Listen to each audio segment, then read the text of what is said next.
Hello and welcome back to the Daily Report here on WEIC.US Internet Radio. This is a special edition.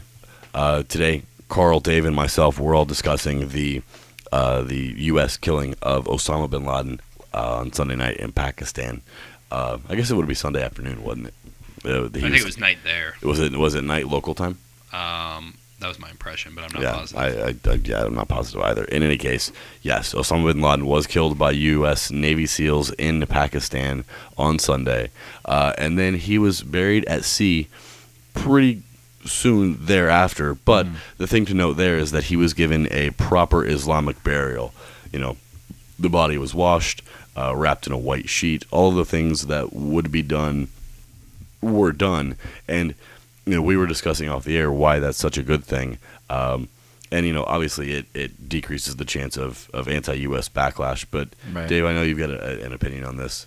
I think that a lot of the terrorists out there and people who look down on the U.S. kind of see the United States as a power that doesn't have any respect for anybody but ourselves, and we only just do whatever we want. And I really think this was a great move by whoever made the decision. I don't know if it was President Obama or who made this decision, but this just really shows that even though this was a very, very bad guy, we still respected his beliefs. His religious beliefs, and maybe not for his culture. Personal reasons, right. Cultural reasons. Right. Yes, for culture, and obviously it was a political move. I mean, they didn't do this out of respect to Osama bin Laden. They did it out of respect to the religion and to the people of Islam and to the people of the region.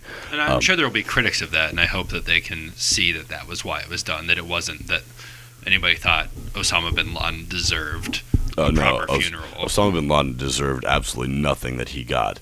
I mean, I think that.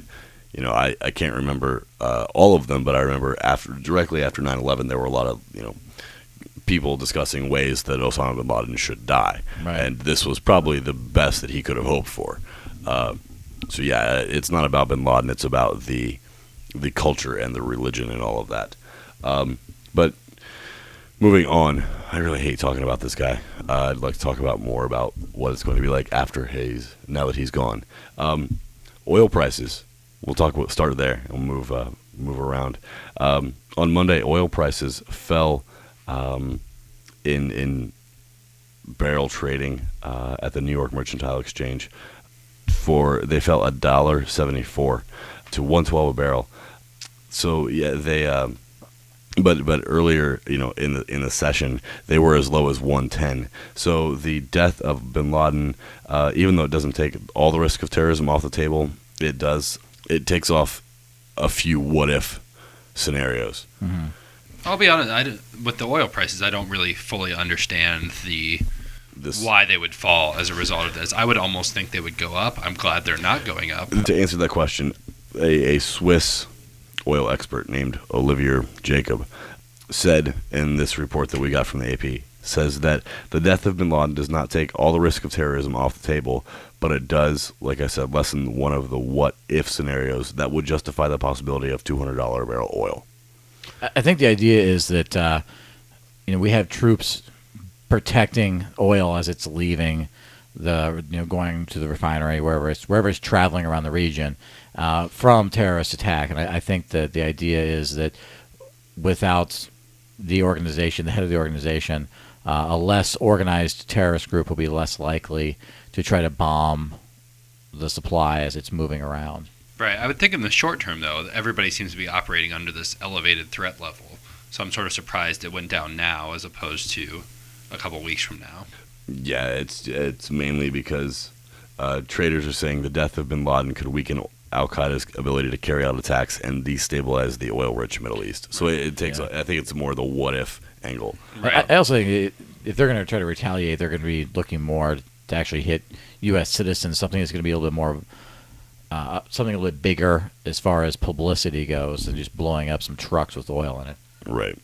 But what about politically? Obviously, we talked a little bit about the war in Afghanistan and whether or not that has any merit going forward. Dave, do you have any? You talked a little bit about how it could affect the economy earlier. What about just in general? Well, I'm not sure about the economy. I do think that, like I said, it's going to give hope to us, and so I think that is going to affect us economically. But I really think that this is going to help Obama, who's really been kind of desperately needing something for his campaign.